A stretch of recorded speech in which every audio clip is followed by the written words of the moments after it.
Hello everyone and welcome to this installment of Recent Vinyl Finds. I'm your good host Jonas and this is Sublime Media.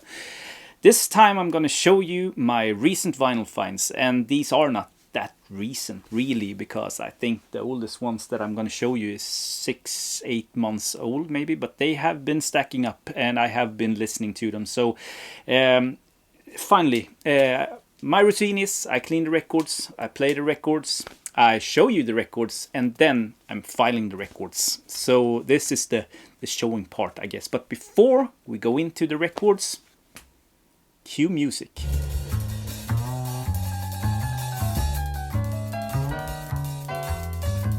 So everyone always asks me, hey Jonas, what records from the sort of classic series and Tone Poets are you buying? Well, I'm here to show you the 3 ones from the classic series that I have bought. Now, it's like this. I don't buy everything from this series. I don't buy stuff that I already have sort of early pressings of.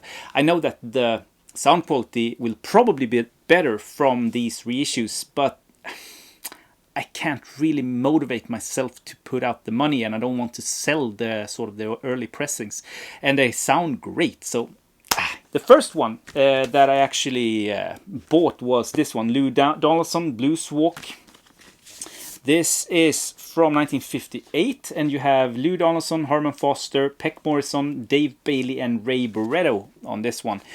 This is great, really, really great, as almost all Blue Note records. The pressing doesn't have any flaws, but I think that the master tape, or the original tape from the session, did have some dips in sound. If you go out on the Hoffman forum, you will be able to read everything about it. So kind of a bummer, but then again, it's highly enjoyable.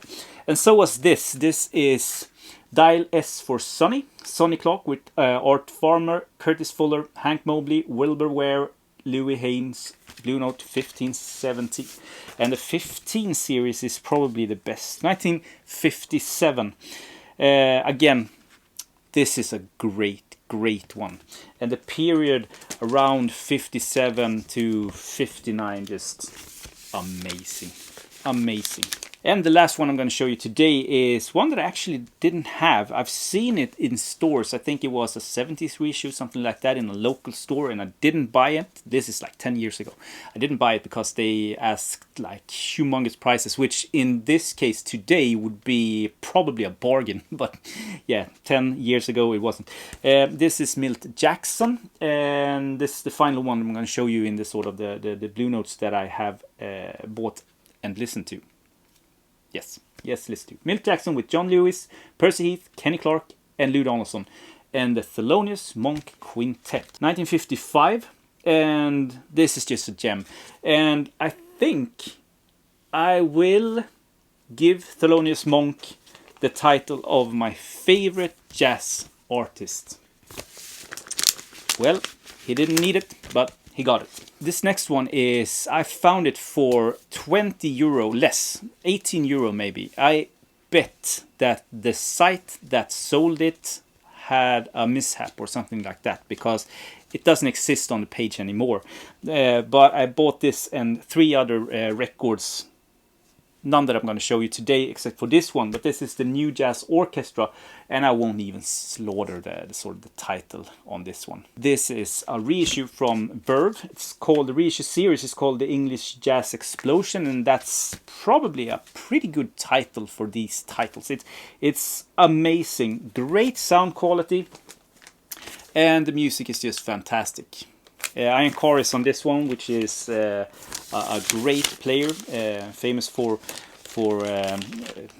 putting out records with Don Randall, but also with Nucleus.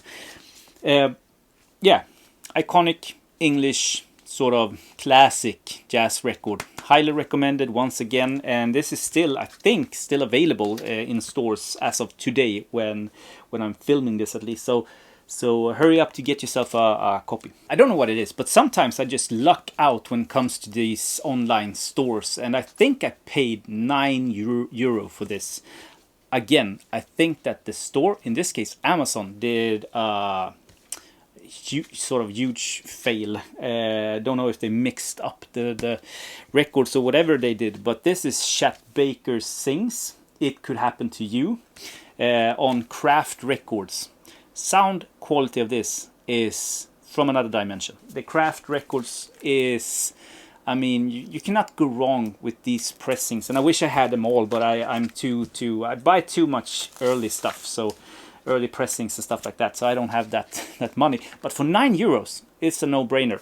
Once again, I bought it, and minutes after I had put it in or bought it, I saw that it flew up in price again. So probably a mistake, but you can do those kind of finds on Amazon. Actually, I've done a few where I found really great bargains, and as soon as you bought them, they go up in price. The next one is a bootleg, unfortunately, but a pretty good one, I have to say. And I got it for €6. So, I mean, for that price, I didn't turn this down. This is Albert Delay. I have no idea what I'm talking about. Renaissance 1977, November 2nd. And this had, I mean, except for the price, I saw that Cecil McBee plays bass. And yeah, that's it. Cecil McBee. That was everything I needed to know. But piano-wise, this piano player over here, great one. Highly recommended. Check it out if you're interested. So I went to Copenhagen this summer and I found a jazz shop. Fantastic jazz shop, really. This was in the sort of the bargain bin, I guess you can call it that, for €9. It's put out by Moserobe, which is the label run by Swedish saxophonist Jonas Kullhammar. A label that you can't go wrong with any of the releases if you like modern jazz. This is JH3 Fusion Madness, and JH, I guess, stands for Jari Happalainen on drums. Then Daniel Bingert on bass and Per Texas Johansson on the sax. And this is also produced by Jonas Kullhammar. A fusion record, as it says on the title. Modern fusion, fantastic. For €9, a no-brainer. And I don't like colored vinyl, but beggars can't be choosers. So, light blue, just like the cover. And last but not least, when it comes to the sort of reissues and not original pressings or early pressings that I'm going to show you next, is Rufus. This is a free jazz record with John Chakai and Archie Shepp Quartet. Now, this was released in 1966 on Fontana. You recognize these covers. It's beautiful covers with beautiful music. But they reissued this, I think this year or last year, in Japan, called, and the reissue company is called Audio Japan. Audio Japan, we say in Swedish. Really nice. It's free, it's beautiful. You have songs by both Archie Shepp and John Chakai. Highly recommended. And this reissue label sounds great. I have a few more that I'm going to show you, but I haven't played them enough to talk about them or show them or file them yet. So more to come in this series. Okay, so now we come to the really cool stuff, in my opinion, because I love early pressings.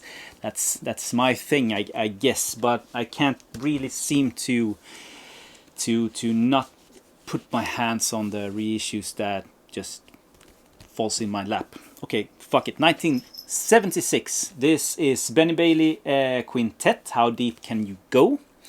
And I've had this on my want list for, I don't know, very long. This was produced in Sweden by Gunnar Lindqvist. It's on the Harvest label. And there are a few Swedish jazz records that was put out on the Harvest label that is awesome. But on this one you also have Bernt Rosengren, Lars Sjösten, Torbjörn Hultkrantz, Red Mitchell och Leif Wennerström. It's not earth-shattering. It's not the best jazz record you will ever hear. As a matter of fact, I think that none of the players are really playing their absolute best here. or performing their absolute best. But overall, a really, really nice sort of post-bop record. Check it out. I think from a collector standpoint, this is a cool record because it's pretty rare. It's a pretty rare session, and it's recorded here in Sweden. So, and I love those sort of foreign collaborations, you might say. But yeah, so I have tried to stay away from these, but I don't know. Maybe I should dig a little bit into this. I know that the Andrew Hill one, that's on my want list. I really want that. But Blue Note issued in the 70s the Jazz Classic series, not the classic series that they do today with sort of the 80th anniversary, but this the old one, I guess 76 maybe. Okay, so this one, and I have a Coltrane one, and I have this is with Jackie McLean called Hypnosis. 2 previously unreleased quintet sessions featuring the great alto saxophonists with Kenny Dorham, Graham Azor, Kenny Clark, Lamont Johnson, Butch Warren, Scotty Holt, and Billy Higgins on drums. Yeah, it's a great one. I mean, everything Blue Note is magical, isn't it? And the sort of the unreleased stuff and outtakes, sure, they did that. They had a purpose not to release it back then, I guess. But the bar was set so high, and the music that they put out back in those days were so damn good. So in competition with that, maybe Hypnosis was a no-go. But today, when we have heard those Blue Note records, this is magical. This is fantastic. And my guess is that these records may very well be the sort of material that they use for the tone poets to come. I have no idea, but that's just my guess because it's that sort of quality. And to reminisce a little bit more about this, my guess is also that the tapes for those aren't that well used, so they are in high quality and not in high demand. So Blue Note could really do fantastic releases of those. I'm happy with this. It sounds great. I'm keeping it. I'm just saying. I think that the next one here is a one-off band from Germany called Super Constellation. I had no idea about this. Michael Urbaniak Constellation, something like that. It's a gatefold and it's released on CBS. Here's the inside of the gatefold. Reminds me a little bit of a Donovan cover. Don't know if it's the same photographer. Very well, 1973. This is a fusion record. I think I'll put this in the fusion sort of section. There's the label there. And a very well made one. I found this for a steal, and when I saw it, it sparked my interest. I looked it up, I sampled it, and I fell in love right away. It's not every song is fantastic, not every tune, but some of them are just to die for. Especially, I think on the longer songs are definitely the ones to check out. Bengal and the Bohemian Harvest, maybe. So the 2 next ones is with the same artist, but not the same sort of pressings, but I think about the same quality. I finally have a copy, even if it's an original Jazz Classics one, a copy of Tenor Madness. The Sonny Rollins Quartet featuring Red Garland, Paul Chambers, Philly Joe Jones, and John Coltrane on the title track, and that's the track you want, isn't it? But the rest of the record is fantastic. But listening to both Sonny Rollins and Coltrane battling it out is insanely cool. Coltrane isn't really I've read this or I've listened to others talking about this, so but I can see it or I can hear it. Coltrane isn't that well developed, so Sonny Rollins plays better than Coltrane on this one. It's more interesting to see to hear him and his solos.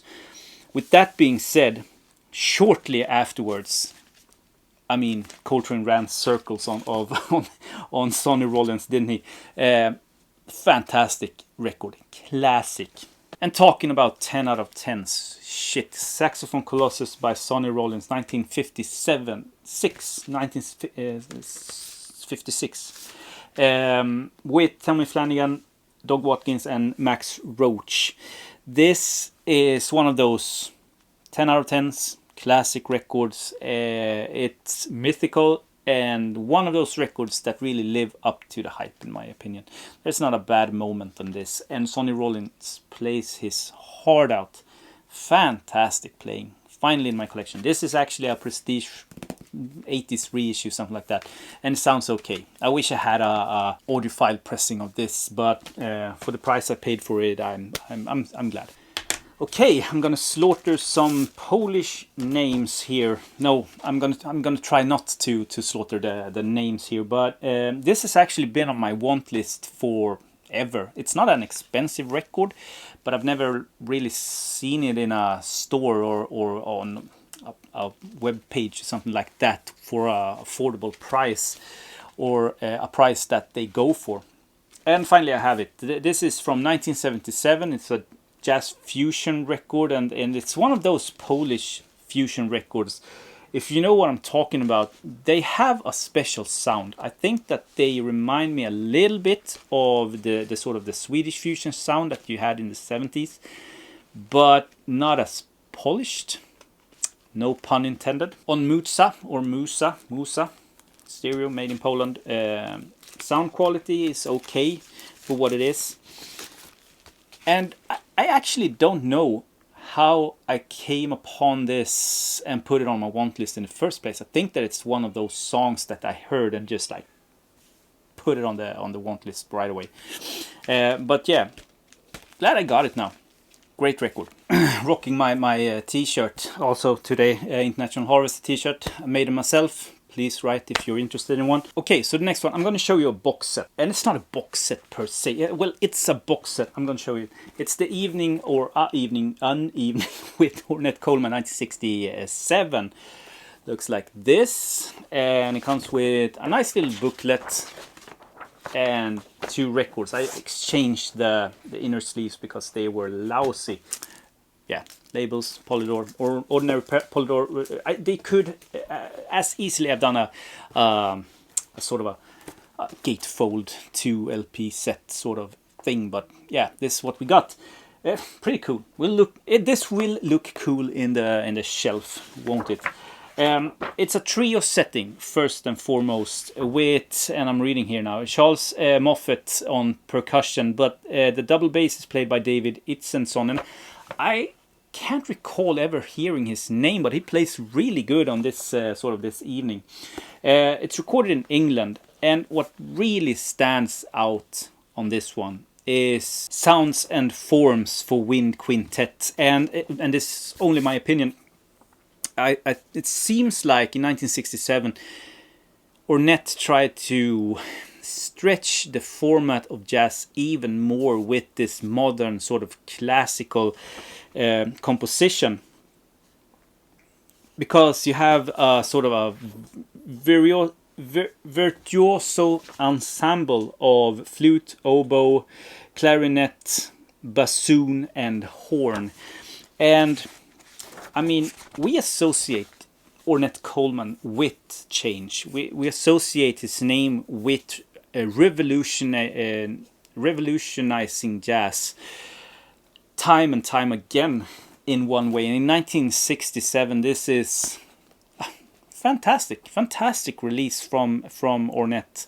And I'm sticking out my chin here and saying that this is essential. If you are an Ornette fan, you should get this. As long as I have had a want list on Discogs, this has been on it. And I'm glad to say I finally found one. And I also have a cat here. I found a copy. This is Purple by Miroslav Vitus. This was only released in Japan, back in 1970. And my copy, unfortunately, doesn't have the OB strip, but otherwise it's in fantastic condition. Now, The reason this was on my want list, except for being a fantastic just output by Miroslav Vitos, is John McLaughlin. I collected John McLaughlin stuff once in my collector's days. I don't anymore, even if I buy stuff if they fall on my lap, so to speak. But this has been there. You have Joe Savignol, Billy Cobham, John McLaughlin, Miroslav Vitos.